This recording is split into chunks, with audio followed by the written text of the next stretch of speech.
3교시 시작하도록 하겠습니다. 주택임대차보호법입니다. 주택임대차보호법은 주택에 대해서 적용됩니다. 이때 주택인지 아닌지는 실제 사용 용도입니다. 오피스텔도 주택으로 사용하면 주택임대차보호법 적용됩니다. 그래서 주거용의 전부 또는 일부 임대차에 대해서 적용됩니다. 대부분이 주거용으로 사용되고 일부가 주택 외의 용도로 사용되더라도 적용되고요. 무허가 미등기 건물도 적용이 되고, 그리고 주택임대차 일부가 비주거용인 경우 적용되고, 외국인도 적용되고요. 우리 흔히 동네말로 전세, 미등기 전세, 채권적 전세라고 하는데 이것도 역시 적용됩니다. 민법에서 물권법에서 하는 전세권 설정 등기되어 있으면 그건 민법에 의해서 보호를 받죠. 근데 민법에서 전세권이 많이 나와요? 시험에 저당권이 많이 나와요? 뭐가 많이 나올까요? 민법 시험에. 예, 모든 시험은 실질적으로 중개 업무와 관련해서 많이 현실적으로 일어나고 있는 게 시험에 많이 나온다고요. 그러면 저당권 설정하고 전세권 설정 등기하고 현실적으로 뭐가 더 많이 일어났냐고요? 예, 저도 저당권 설정, 근저당이나 저당권이나 거의 비슷한 거니까 근저당 설정 등기는 여러 번 해봤는데 전세권 설정 등기는 한 번도 안 해봤어요. 저도 이때까지 태어나서. 굳이 전세권 설정 등기 할 필요 없잖아요. 확정일자 받으면 전세권 설정 등기 한 거랑 거의 똑같죠? 차이 나는 거는 안 해주려고 그러는데 막상 또 해준다고 주인이 동의해줘도 전세권 설정 등기하려면 돈이 들어가거든요. 비용이, 등기 비용이. 그러니까 현실적으로 안 하더라고요. 전세권 설정 등기 막 해달라고 해서 결국 주인한테 겨우 어렵게 동의받아가지고 해줄라 하면 또 막상 안 해요.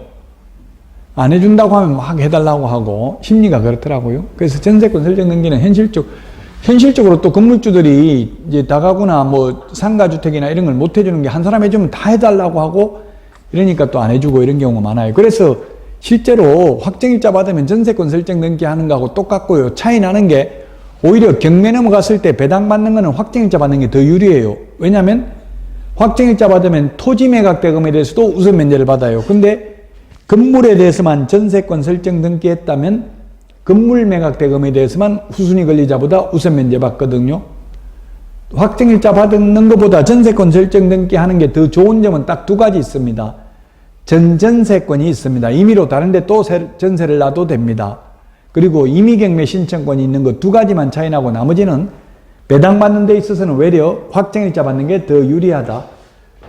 원래 법인은 주택임대차보호법이 원칙적으로 적용되지 않습니다. 법인은 적용되지 않는데 예외적으로 토지주택 LH, 지방공사, 중소기업의 경우에는 법인이라도 주택임대차보호법이 적용된다. LH 전세임대주택이라는 게 있잖아요. 전세임대주택. LH 전세임대주택은 어떻게 합니까? LH 전세임대주택은 좀 저소득층이어야 되고 일단은 소득이 낮아야 되고 그러면 LH에 전화해서 제가 대상자가 됩니까? 하면 된다고 알려줘요. 그럼 되면은 중개업소 다니면서 전셋집을 구하는 거예요. 구하면 LH가 만약에 전셋집이 1억이라고 하면 LH에서 한 9천만 원 이 정도 전세금을 대줍니다. 그 나머지 실제 들어가 사는 세입자는 한 5% 정도만 냅니다. 그리고 나머지는 LH에다가 이자만 내요. 한 2% 정도 대략. 그런 식으로 구조가 되어 있고요. 그럼 집을 구하면 중개업소를 통해서 구하면 그 LH에다가 집을 구했다고 연락하면 LH에서 담당 법무사가 나와요. 그 법무사가 계약서 작성하고 그 LH에서 중개업소에 주는 중개보수도 대신 내줍니다. 그러면 어떻게 적느냐 하면 계약서 적는 걸 보니까 임대인은 그냥 임대인 집주인을 적고요. 임차인은 누구를 적냐면 LH가 임차인이에요. 그리고 입주자 해가지고 실제 들어가서 사는 사람을 적더라고요. 입주자라고 적는데 법적으로 보면 민법적으로 보면 그게 전차인입니다. 전차인. 세입자한테 다시 세를 넣는 거예요. 따지고 보면 LH한테 다시 넣는 거라고요. 그 LH인 임차인이 대항력이 있어야 전차인도 보호를 받을 수 있겠죠. 그래서 LH 같은 경우는 원래 옛날엔 처음에는 적용이 안 되는데 지금은 보호를 받습니다. 대항력이 인정됩니다. 그러나 일시사용을 위한 임대차임이 명백한 경우에는 주택임대차보호법을 적용하지 않습니다. 그리고 법인, 대기업도 적용되지 않고요. 중소기업이나 LH, 서울의 SH 이런 경우는 적용이 됩니다. 자, 최단기 존속기간입니다. 아까 했던 농지의 경우 3년이었습니다. 농지는 3년이었는데요. 주택은 2년입니다. 농지는 원칙 3년, 예외 5년이었죠. 상가는 1년입니다. 그런데 주택은 최단기가 2년입니다. 다만 임차인은 보통 대학가 학교 앞에 이런 데 보면 원룸 같은 거는 1년 계약 체결 많이 하잖아요. 1년 계약 체결해도 세입자는 1년의 유효함을 주장할 수 있고 주인은 1년의 유효함을 주장할 수 없어요. 1년 계약해도 세입자는 2년 살겠다고 하면 주인은 나가라고 못합니다. 그걸 편면적 강행규정, 한쪽에만 강행규정이라고 양면적 강행규정이 아니고요.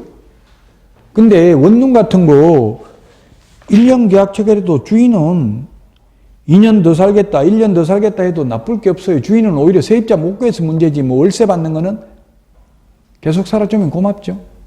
그래서 1년 계약을 많이 한다고 현실적으로 원룸 같은 경우는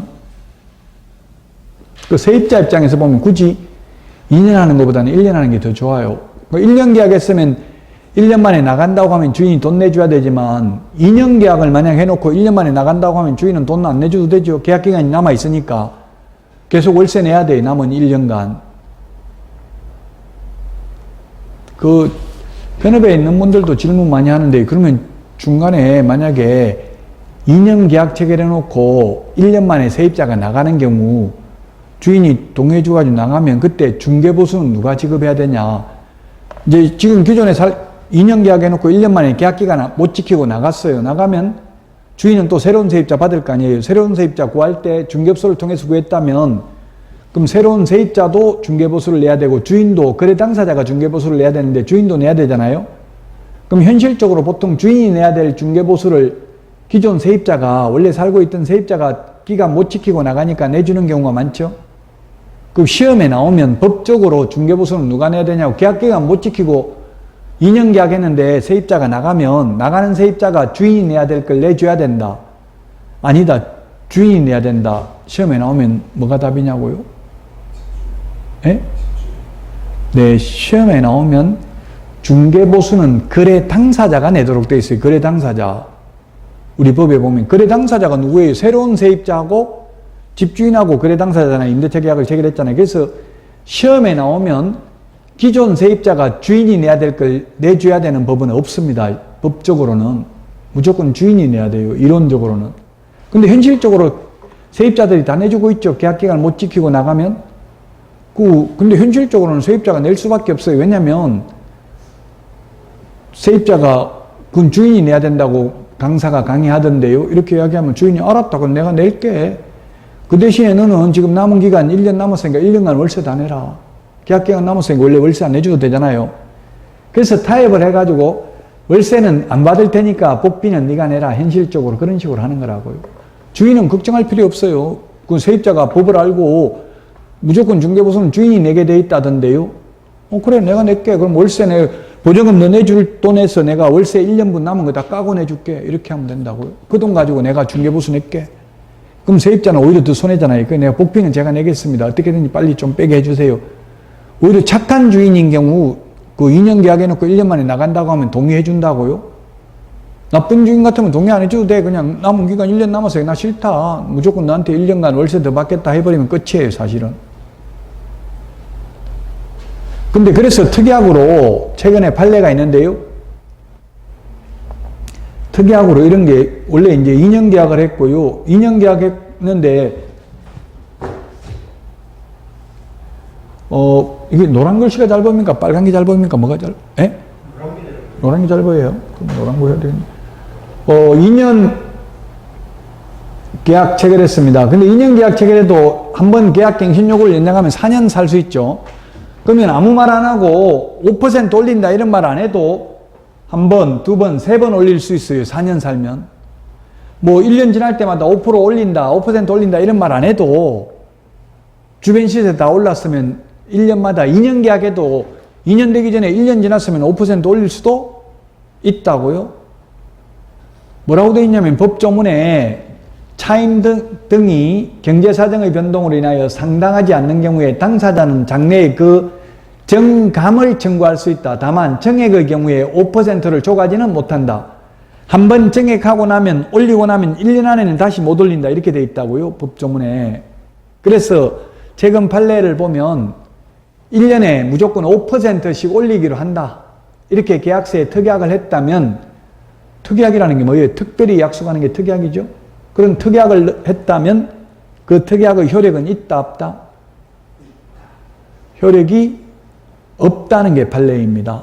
없는 이유가 뭐냐면 아까 제가 당사자는 장래에 경제사정의 변동으로 차임이 상당하지 않는 경우 그 정감을 청구할 수 있다. 정액도 청구할 수 있고 감액도 청구할 수 있는데 감액 청구권을 배제했고 무조건 5% 올린다. 무조건 올린다 했거든요. 제가 아까.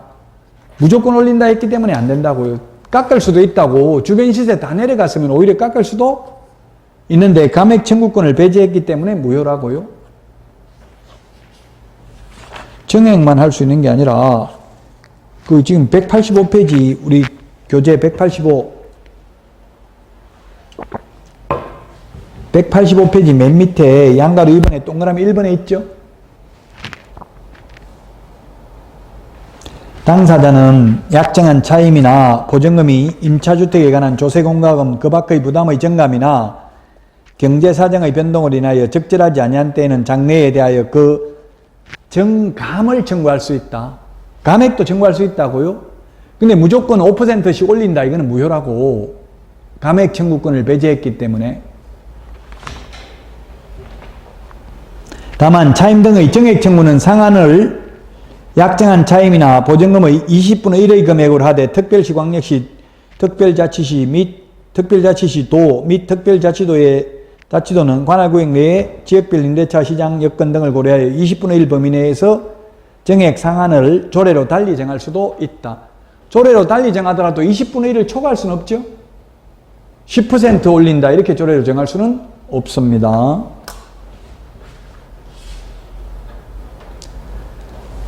자, 법정갱신, 묵시적 갱신입니다. 자동연장입니다. 자동연장은 6개월 전부터 2개월 전까지입니다. 계약기간 끝나기 6개월 전부터 2개월 전까지 요 4개월 동안 주인이 나가라고 안 하면 자동연장된다고요? 임차인이 2달 전까지 아무 말 안 하는 경우도 자동연장됩니다. 그리고 자동연장되면 전임대차와 동일한 조건을 임대차한 것으로 보고 2년으로 간주합니다. 남은 기간은. 2개의 차임액에 달하도록 연체한 적이 있다면 법정갱신 인정되지 않고요. 과거에 한 번이라도 있다면 지금 현재 꼭 연체하고 있어야 되는 게 아니고요. 임차인은 언제든지 계약 해지 통지가 가능하다. 단 3개월 지나면 효력이 발생한다. 뭐 시험에 안 나왔습니다만 최근에 대법원 판례가 있는데요. 최근에 대법원 판례를 보면 6개월 전부터 2개월 전까지 계약갱신 요구를 하거나 또는 갱신거절 통지를 해야 되는데 이 아무 말을 안 해가지고 자동 연장됐어요. 자동 연장되고 나서 한 달 전에 계약기간 끝나기 한 달 전에 세입자가 마음이 바뀌어가지고 자동 연장되는데 나가겠다 이렇게 통보를 했어요. 나가겠다고 하면 3개월 지나면 효력이 발생한다고 했죠. 그럼 3개월 지나면 효력이 발생하는데 이게 계약기간 끝나는 거는 한 달 더 있어야 끝난다고. 2달 전까지 이야기해야 되니까 한 달 더 있어야 되면 그러면 계약기간 종료된 시점으로부터 3개월 지나면 돈 내줘야 되는지 아니면 아직 종료되려면 1개월 남았는데 이게 나가겠다고 말한 날로부터 3개월 지나면 돈 내줘야 되는지 이게 판례가 나왔다고요. 하급심하고 대법원 판례가 달라졌어요. 그럼 판사도 헷갈린다는 얘기죠 이게. 여러분 생각은 어때요 이거? 자동 연장돼도 세입자가 나간다고 하면 3개월 지나면 효력 발생한다고요. 근데 지금 2달 전까지 아무 말 안 해가지고 한 달 전에 마음이 바뀌었다고 세입자가 아무 말 안 해가지고 그냥 계속 살 걸로 생각했는데 아직 계약기간 한 달 남았는데 이제 자동 연장은 이미 됐잖아요. 한 달 전에 나간다고 이야기를 했으면 나간다고 이야기한 날로부터 3개월 후면 돈 내줘야 된다. 아직 계약기간 한 달 더 남았으니까 계약기간 끝나고 나서 3개월 지나면 돈 내줘야 된다. 틀리도 되니까 말해보라고요. 답이 뭐냐고요. 예, 판례는 말한 날로부터 3개월이라고 돼 있어요. 계약기간 끝나고 3개월이 아니라 말한 날로부터 3개월 지나면 돈 내줘야 된다. 계약기간 끝나고 나서 말했으면 당연히 그것도 말한 날로부터 3개월이죠. 계약기간 끝나기 전에 말했다 하더라도 계약기간 종료 시점부터 3개월이 아니라 나간다고 말한 날로부터 3개월 지나면 돈 내줘야 된다. 주인이 뭐라고 이야기했냐면 이날로부터 3개월이 아니라 끝난 날로부터 3개월이니까 끝난 날로부터 3개월 동안 월세 다 공제하면 내줄 거 없다. 이렇게 주장했는데 결국 소송해가지고 세입자가 받아내기는 했지만 대부분까지 가려면 변호사 선임해야 되고 한 3년 걸려야 되고 이러면 오히려 남는 건 하나도 없어요. 현실적으로. 현실적으로 소송하는 거는 굉장히 피곤하다고요. 근데 이런 사람들은 참 대부분까지 가는 거는 저도 한 번도 아직까지 대부분 고등법원도 가본 적이 없어요. 제가 하급심 판례는 소송은 해본 적이 있어요. 공부하려고 제가 민사소송, 형사소송 다 해보긴 했어요. 그 뭐 고등법원까지도 안 가봤어요.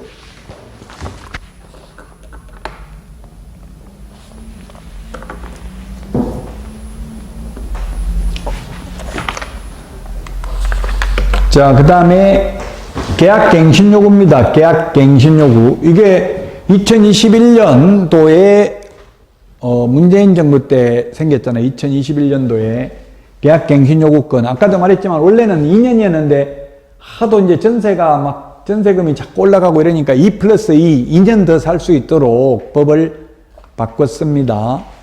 2+2입니다. 근데 그냥 2+2가 자, 그러면 제가 먼저 역으로 여러분들이 질문을 안 하시니까 역으로 질문을 해보겠습니다. 아까 2년 계약기간 2년 했는데 2년 끝나기 한 달 전에 2년이 계약기간 처음에 2년 했다고요. 아무 말 안 하고 2년 계약했는데 계약기간 끝나기 한 달 전에 주인이 자, 한 달 있으면 이제 만기 끝나니까 나가라. 세입자한테 이렇게 했으면 세입자는 한 달 후 계약기간 종료되면 나가야 된다. 2년 더 살 수 있다. 계약기간 끝난 날로부터 4년 더 살 수 있다. 그 답이 뭐냐고요? 세 개 중에서 원칙적인 걸 답변 드린다면 극히 예외는 있지만 계약 끝나기 한 달 전에 주인이 나가라고 하면 세입자는 한 달 지나면 이제 만기니까 나가야 된다. 계약기간 만료된 날로부터 2년 더 살 수 있다. 계약기간 만료된 날로부터 4년 더 살 수 있다. 답이 뭐냐고요? 나가야 된다? 예, 지금 이참만 하세요, 혹시? 근데 왜 이렇게 공부 잘 하시는데요? 지금 현업에 있는 분들도 못 맞추던데, 제가 연수교육 해보면, 바로 근데 4년, 현업에 있는 분들도 거의 맞추는 사람이 극소수예요, 이거. 4년 더 살 수 있어요. 왜 4년 더 살 수 있어요? 이게 2달 전까지 이야기를 해야 되는데, 2달 전까지 이야기 안 했기 때문에 자동 연장됐잖아요, 2년. 그 2년은 더 살 수 있어요. 근데 2년 이제 더 살고 나면, 야, 이제 2년 더 살았으니까 나가라. 2달 전에 이야기한 거예요. 그러면 세입자가 계약갱신요구권 행사하겠습니다. 이렇게 하면 된다고. 왜냐하면 계약갱신요구권은 1회에 하나에 행사할 수 있다고, 한 번은 행사할 수 있다고 돼 있잖아요. 그러면 만약에 보통 2년 살고 나서 다시 재계약서 쓰는 경우도 많이 있거든요. 중개업소에 다시 내가 2년 전에 계약해 주는데 2년 더 연장한다고 계약서 쓰러 오는 경우 있어요. 그럴 경우에 이론적으로는 다시 중개보수 다 받아도 돼요. 법적으로. 법정보수 0.9면 예를 들면 0.9는 아니겠죠. 한 0.45 다 받아도 돼요. 근데 현실적으로는 거의 10만 원 이 정도 주고 받고 써주고 있어요. 근데 이론적으로는 법정보수 다 받아도 됩니다. 그렇게 계약서를 써줄 때는 반드시 여러분들이 주의해야 될 점을 뭘 적어야 되냐면 임차인의 계약갱신요구권에 의하여 갱신되는 임대차임. 이걸 특이하게 적는 게 좋고요. 그리고 가급적이면 그렇게 해서 계약서를 써주면 그 기존 계약서 버리고 새로 쓰는 것보다는 기존 계약서에다가 몇 년 몇 월 며칠부로 보증금 월세 얼마 올려주기로 한다. 그리고 임차인의 계약갱신요구에 의해서 갱신되는 임대차임 이렇게 적는 게 좋다고요. 종전계약서 없애버리고 새로 계약서를 적으면 다시 새로운 계약으로 보면 또 2년 지나고 나서 계약갱신요건을 한 번 더 주장할 수도 있다는 이야기입니다. 세입자 입장에서는. 자, 그래서 임대인은 임차인이 세입자가 계약기간 끝나기 6개월 전부터 2개월 전까지 요 4개월 동안 계약갱신 요구를 하면 주인은 정당한 사유 없이는 세입자 나가라고 할 수 없다. 그 정당한 사유가 9가지가 있는데요. 그 중에서 가장 시험에 많이 나오는 게 이 2가지입니다. 이기의 차임액을 2달 월세액에 이르도록 연체한 정과가 있는 경우, 그럼 벌써 신뢰관계가 깨졌잖아. 월세 또박또박 안 내고 잘 안 내고 이랬으면 앞으로도 그럴 개연성이 있죠. 그래서 그런 경우 한번 신뢰관계가 깨진 경우에는 거절해야 됩니다. 아, 이제 더 이상 안 하겠다. 누 좀 월세도 제대로 안 내고 이랬는데 안 하겠다 할 수 있고요. 그 다음에 직계 존속이나 비속이 실제 거주하려는 경우, 우리 부모님 살아야 된다, 자녀가 살아야 된다, 나가라 할 수 있다는 이야기입니다. 요게 이제 쟁점 문제가 많이 생겨요. 요게 그 최근에 대부분 판례가 나왔습니다. 이게 그냥 주인의 경우, 주인이 직접 부모님 살아야 되니까 나가라 이런 말만 했다고 당연히 갱신거절의 효력이 발생하는 것은 아니다. 그 주인이 직접 살겠다는 걸 주인이 입증해야 된다는 게 최근 판례입니다. 그 최근 판례를 보니까 그는 좀 상당한 이유가 있긴 하더라고요. 임대인이 교사예요, 교사. 교사인데 지금 예를 들어서 서울에 있는 집인데 그 교사가 경북에서 근무하고 있어요. 교사들은 시도별로 뽑더라고, 시도별로. 그 경북에 있는 교사가 서울에 올 개연성은 극히 낮다는 이야기입니다. 특별한 사정이 없는 한. 그럼 거기 있는데 어떻게 와서 살 거냐? 그 부모님이 산다고 처음에 말했다가 또 자녀가 산다 또 말 바꾼 거예요. 그래서 상당한 그 증빙을 해야 된다. 그 세입자는 그러니 뭐 말 자꾸 바뀌고 그 주인은 지금 경북에 있는데 어떻게 서울 살 거냐? 나 못 나가겠다 이렇게 했는데 결국 대부분은 안 나가도 된다. 주인이 입증을 못했기 때문에. 그럼 만약에 여러분이 세입자라면 부모님이 살겠다 이렇게 하면은 부모님 누가 살 건데요? 이름은 어떻게 성함은 어떻게 되시는데요? 성명은 어떻게 되시는데요? 언제부터 살 건데요? 이런 걸 물어봐야 돼. 그럼 주인 입장에서 야, 너 기분 나쁘게 뭔 놈 부모님 이름까지 다 말해야 되냐? 이렇게 주장할 수도 있겠죠. 이름 말 안 해주면 그러면 계약갱신 요구를 거절하지 않는 걸로 보고 이사 준비 안 하겠습니다. 이렇게 하면 돼. 문자로 보내면 돼. 말로 하면 싸울 수 있잖아요. 전화로 하면. 또 전화로 해놓으면 나중에 그 증거되려면은 복잡해져요. 근데 문자 메시지를 주고받으면 통신사에 가면은 다 그 무슨 문자 주고받았는지 다 떼줘요. 그게 법원에 증거로 제출하면 된다고요. 말로 한 거는 녹취록을 작성해야 되는데 녹취록 작성하려면 몇십만 원 돈 들어간다고요.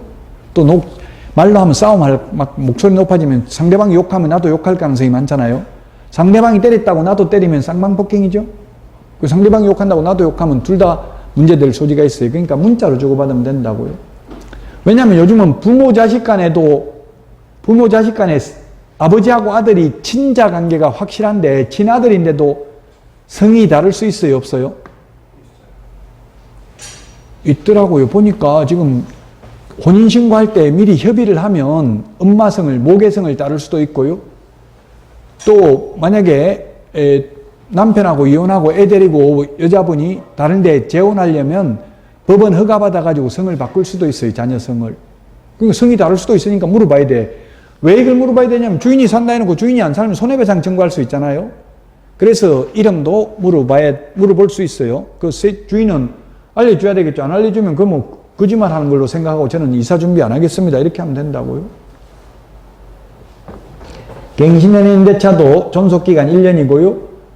자, 그 다음에 전임대차와 동일한 조건으로 계약한 것으로 보고 보증금과 차임은 법정 한도 내에서 정감할 수 있습니다. 감액도 할 수 있습니다. 정액만 할 수 있는 게 아니라 감액도 할 수 있다는 걸 주의해야 됩니다. 자, 그 다음에 임차인은 언제든지 묵시적 갱신이 되든 갱신 요구에 의해서 갱신되든 세입자는 언제든지 나간다고 할 수 있고요. 나간다고 하면 3개월이 지나면 효력이 발생합니다. 근데 여기 적어놨지만 상가의 경우 상가금림대차법에서는 상가는 4년 계약했는데 갱신 요구하면 4년이 더 연장되거든요. 4년 더 연장됐는데 세입자가 나가겠다고 하면 4년간 월세 다 내야 됩니다. 상가는. 근데 주택은 갱신 요구에 의해서 갱신되더라도 세입자가 나가겠다고 하면 주인은 3개월 지나면 돈 내줘야 돼요. 이게 그래서 주인은 좀 골치가 아픈 경우가 많아요. 보통 신규 아파트 분양하면은 막 입주 물량이 많아지면 전세가 굉장히 내려가죠. 싸지죠. 그럼 세입자들은 싼데 새 건물에 가려고 돈 내달라 이렇게 할 가능성이 많다고요. 전세금이 내려가면. 지금 최근 전세 매매가가 대체로 내려가고 있죠.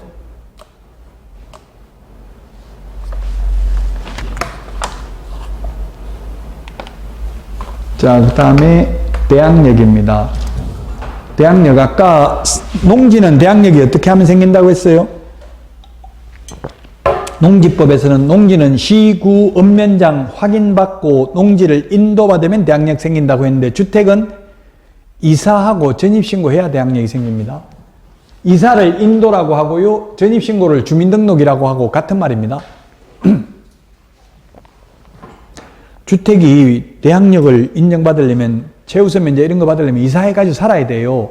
형식적으로 주민등록만 옮겨놔도 소용없죠? 그 주민등록 전입신고 안 해도 안 되고요. 그 보통 지금 보면 오피스텔 이런 게 지금 가격이 많이 떨어진 이유가, 오피스텔 같은 경우 전입신고하면 주택으로 인정되기 때문에 주인이 전입신고하지 말라 뭐 이런 걸 특약에 넣는 경우도 있거든요. 그런 특약은 효력이 있을까요, 없을까요? 전입신고하지 않기로 한다 이렇게 특약을 한 거는. 그 주민등록법 위반이니까, 법을 위반하는 약속은 강행법 위반으로 무효죠. 그런 거 특약에 적어놓고도 전입신고 해버려도 상관없어요.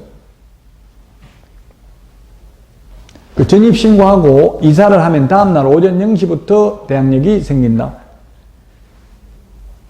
자, 그 다음에 양수인은 임대인의 지위를 승계하는 것으로 본다. 그래서 만약에 2년 계약 체결했는데 1년 만에 다른 사람이 집을 다른 사람에게 팔아버려 가지고 샀다면 매수인도 임대인의 지위를 승계하니까 세입자 나가라고 할 수 없다. 계약 기간 동안은. 자, 임차권은 경락, 경매로 낙찰되면 소멸합니다. 다만 보증금이 모두 변제되지 아니한 대항력 있는 임차인은 인수됩니다. 대항력 있는 임차권은 인수된다. 경매에서 대항력이 있다는 말은 말소 규정 권리보다 최선순위 임차권만 대항력이 있습니다. 우선 면제인데 최우선 면제 받으려면 대항력만 갖추면 되고, 우선 면제 받으려면 대항력에다가 확정일자까지 받아야 됩니다. 확정일자는 공정인 사무소, 등기소, 보통은 동주민센터에 확정일자 받죠? 그냥 요즘은 임대차 계약서 들고 가서 전입신고하면 주택임대차 신고한 것으로 보고, 주택임대차 신고하면 확정일자 받은 것으로 봅니다. 후순위 권리자, 채권자보다 우선하여 보증금을 변제받을 수 있다. 확정일자까지 받으면. 확정일자 받으면 전액을 후순위보다 우선 변제받고요. 최우선 변제는 전액을 다 받는 게 아니라 일정 금액 이하인 경우 일정 금액만 최우선 변제받는데, 다만 최우선 변제는 선순위 저당권보다도 먼저 받죠. 최우선 면제 받으려면 대항력만 갖추면 되고, 후순위보다 전액을 우선 면제 받으려면 대항력에다가 확정일자까지 받아야 된다. 자, 184페이지 최우선 면제입니다. 서울에서 보증금이 1억 6,500만 원 이하인 경우 나누기 3월을 해가지고 100만 원 단위로 절상이 아니라 절하하면 뒤끝다리를 잘라버리면 이 숫자가 나옵니다. 나누기 3월 해가지고 5,500만 원까지 최우선 면제 받습니다. 그러면 서울에 1억 6,500도 5,500, 1억이라도 5,500, 5,500만 원이라도 5,500. 만약 서울에 전세 3천만 원 살면 3천만 원만 최우선 면제 받겠죠? 서울에 1억 6,500만 원 이하 전세가 있어요, 없어요? 엄청나게 많습니다. 가보고 싶으면 남구로역에 내려가지고 거기 가보면 전세 1,000만 원도 안 되는 것도 많아요. 원룸 같은 거. 남구로역하고 가산디지털, 구로디지털 그 비슷하게 붙어 있는데도 남구로역은 엄청나게 싼 게 많더라고요. 제가 거기 현장 답사 다 해봤어요. 만약에 없다고 하면 이런 법 만들 필요도 없는 거잖아요. 1억 6,500이 없는데 말라고 이거 법조문 이런 게 있을 필요가 없잖아요. 많아요. 과밀억제권역. 과밀억제권역은 수도권 정비계획법에 나오는데요. 서울특별시, 경기도, 그리고 인천광역시, 경기도는 16개 시도가 과밀억제권역입니다. 과밀억제권역은 서울특별시, 인천광역시, 경기도 14개 합해가지고 총 16개가 시가 과밀억제권역입니다. 그 다음에 세종특별자치시, 용인시, 화성시는 과밀억제권역이 아니란 이야기죠. 김포시 이런 데는 아닙니다. 성장관리권역입니다. 그러나 과밀억제권역에 준하는 보호를 받습니다. 용인, 수지 이런 데가, 기영 이런 데가 좀 비싸고요. 화성은 동탄 2신도시 이런 데가 비싸고요. 김포 한강신도시 이런 데가 좀 비싸니까 과밀억제권역에 준하는 보호를 받고요. 과밀억제권역은 보증금이 1억 4,500만 원 이하인 경우 나누기 3을 하면 아마 4,800 몇십만 원 나와요. 그 뒤 끝다리를 잘라버리고 100만 원 단위로 절하하면 이게 4,800만 원이 나오고요. 광역시, 그 다음에 안산, 경기도 광주, 파주, 이천, 평택 이런 데는 8,500만 원 이하인 경우 나누기 3을 하면 2,800 몇십만 원 나오는데 뒤에 숫자 잘라버리고 2,800만 원까지 최우선 면제 받습니다. 그 밖의 지역, 기타 지역은 7,500만 원 이하인 경우 2,500만 원까지 최우선 면제 받습니다. 다만 시행일 전 담보물권 취득자에게는 종전규정을 적용한다. 지금 이 금액인데 만약에 서울에서 전세에 들어갔는데 등기사항 증명서를 떼보니까 건조당 설정 등기가 3년 전에 되어 있다면 이게 2021년도에 생기는데 3년 전에 규정을 적용한다고요? 이거 개정되기 전에 등기가 먼저 돼 있다면, 건조당 설정 등기가 돼 있다면 최초 건조당 설정 등기된 날, 그날을 기준으로 소유의 임차인지를 판단한다고요? 그리고 최우선 면제는 주택가격의 2분의 1 범위 내에서만 최우선 면제 해줍니다. 예를 들면 5,500만 원짜리 원룸이어가지고 방이 10개 있으면 총 최우선 면제 받을 금액이 5억 5천만 원이죠? 5억 5천만 원인데 그 건물이 경매에 5억 5천에 낙찰됐다면 전부 최우선 면제 해주고 나면 남는 돈 하나도 없죠? 그럼 선순위 건조당권자 받아갈 게 아무것도 없잖아요. 그래서 만약에 5억 5천에 낙찰받았다면 2억 7,500만 원만 최우선 면제 준다고 2분의 1 범위 내에서만. 여기 이제 2분의 1 범위 내에서만 최우선 면제 해준다. 자, 그 다음에 주택임대차위원회와 분쟁조정위원회가 있는데요. 주택임대차위원회는 법무부에 둔다. 위원장 1명 포함하여 9명 이상 15명 이하입니다. 분쟁조정위원회 위원은 5명 이상 30명 이하입니다. 임대차위원회 위원장은 법무부 차관입니다. 임기 2년이고요. 한 차례만 연임 가능한데 분쟁조정위원회는 임기 3년이고 연임 제한은 없습니다. 아직까지 요 임대차위원회와 분쟁조정위원회에 대해서는 시험에 출제되지는 않았습니다. 자, 임차권 등기명령, 이건 중요하죠. 임차권 등기명령인데 이거는 뭐냐면 계약기간 끝나도 주인이 돈을 돌려주지 않는 경우입니다. 보증금을 돌려주지 않는 경우 이사는 나가야 되는데 방을 빼는 순간 대항력을 상실하잖아요. 이사해가지고 전입신고하고 살고 있어야 된다 했죠. 저도 이런 일이 있었습니다. 아파트 분양은 받았는데 주인이 돈을 안 내주는 거예요. 계약기간 끝났는데. 그러면 어떻게 해야 돼? 임차권 등기 명령에 의해서 등기를 해놓고 나가면 등기를 하는 순간 대항력과 우선면제권을 취득하게 됩니다. 임차권 등기를 하면 안 살아도. 등기 안 하고 대항력을 취득하려면 반드시 살아야 된다 했죠. 전입신고 돼 있고. 자, 그 등기 비용을 임대인에게 청구할 수 있습니다. 주택소재지 법원에 신청할 수 있고요. 등기하게 되면 대항력과 우선면제권을 취득하게 되고 이미 취득하고 있는 사람은 계속 유지됩니다. 민법 621조에 의한 등기도 대항력 우선면제권 취득한다. 민법 621조에 의한 임차권 등기와 지금 여기 임차권 등기 명령의 차이점은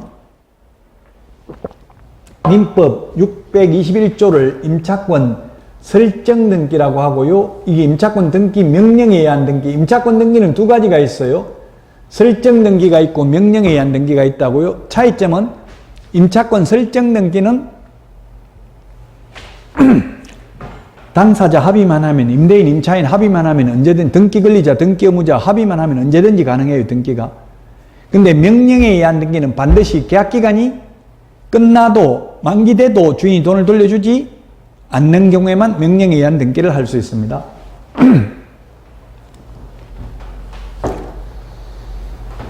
임차권 등기 명령에 의한 등기가 된 후 들어온 새로운 세입자는 최우선 면제 받을 수 없다. 등기하는 순간 대항력이 인정돼가지고 최우선 면제 받는데 방 한 칸에 2명에게 최우선 면제 해줄 수는 없잖아요. 먼저 등기해 놓은 사람이 최우선 면제 받기 때문에 뒤에 새로운 들어온 세입자는 최우선 면제 받을 수 없다. 그리고 기존 세입자가 이제 등기해놓고 나갔어, 이사를. 그래서 돈 돌려달라고 하니까 임차권 등기 말소해주면 돈 돌려줄게. 소위 동시이행 항변권을 주장할 수 없다. 임차권 등기 말소 의무보다 선이행 의무다. 먼저 돈부터 돌려주고 말소해달라고 해야 된다. 이게 판례입니다.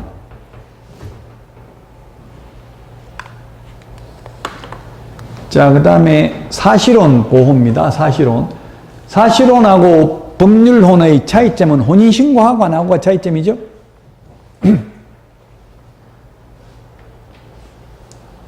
지금 신생아 특례대출 이런 거는 혼인신고하고 안 하고 상관없이 애만 있으면 되나 보더라고요. 동거해가지고 애기 가져도 상관없나 봐요. 자, 상속인 없이 사망을 한 경우에는 사실혼 배우자가 승계되는데, 사실혼이 상속을 받는 거는 주택밖에 없습니다. 우리 시험 범위에 들어가는 거는. 아까 제가 말을 안 했습니다만 부동산 실권리자 명의 등기에 관한 법률에서 배우자 특례라고 있었습니다. 배우자 명의로 명의신탁을 하는 것은 조세포탈 목적이 없으면 처벌하지 아니하고 유효하다고 했는데, 그때 배우자도 사실혼 배우자는 제외됩니다. 법률상 배우자만 해당되는데 주택만 사실혼 배우자에게 상속이 됩니다. 만약에 상속인이 가정공동생활을 하지 않는 경우 사실혼 배우자와 2차원 이내의 상속인이 공동으로 승계를 합니다. 상속인이 가정공동생활을 하면 상속인에게만 상속이 됩니다. 그리고 1개월 이내에 반대 의사를 표시한 경우에는 그러하지 아니하다.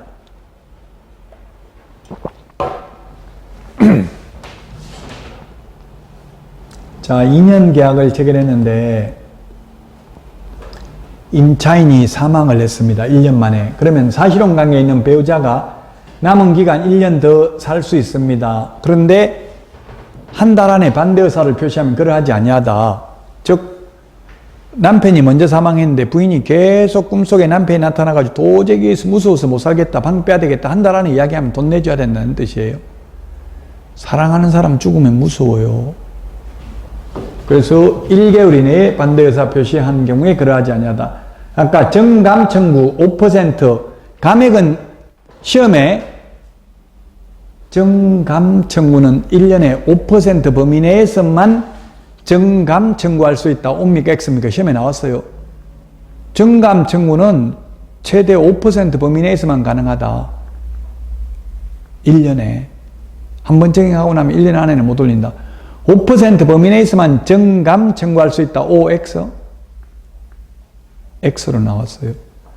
감액은 상한선이 없다고. 정액만 올리는 것만 5% 초과할 수 없고, 감액 깎는 거는 30% 깎아달라고 요구할 수도 있어요. 물론 30% 깎아달라 했다고 해서 주인이 반드시 깎아줘야 되는 거는 아니고, 요구는 청구는 할 수 있다고요. 그 청구했는데 안 응하면 감액 청구 소송을 해가지고 판결로 확정을 받아야 되겠죠. 월세로, 전세를 월세로 돌리는 경우는 1할 또는 기준금리 더하기 2% 중 낮은 비율을 초과할 수 없습니다. 그리고 법무부 장관이 국토부 장관과 협의하에 정하는 주택임대차 표준계약서를 우선적으로 사용해야 되고요. 편면적 강행 규정이다. 그 다음에 정보제공 요청이 가능하다. 이해관계인은. 인적사항은 이해관계인은 정보제공 요청 불가능하고요. 임차인, 임대인만 인적사항에 대한 정보 요청할 수 있습니다. 자, 오늘 했던 내용이 시험에 반드시 나오는 게 주택임대차보호법이고요. 그 다음에 중요한 게 부동산 실권리자 명의 등기에 관한 법률. 최근 5년간 4문제 출제됐다고 했고요.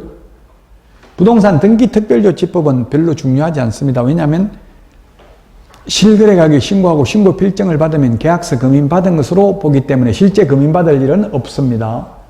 중개대상물 조사 확인 설명서 서식이 1이 주거용, 2가 비주거용, 3이 토지, 4가 임목, 공장재단, 광업재단 4가지 서식이 있는데 4가지 서식 공통적으로 기재되는 사항이 대권 잡으면 금세 실수한다. 대권, 금세, 실수.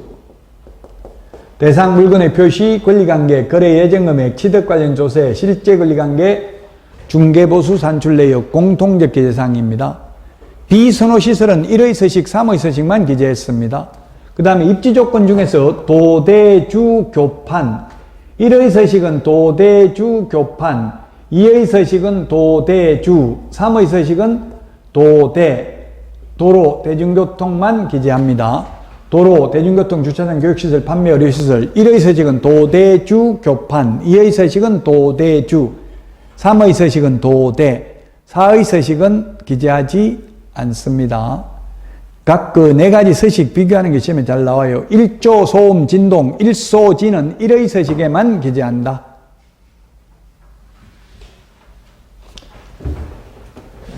자, 여기까지 하고 쉬었다가 오늘 문제 보도록 하겠습니다.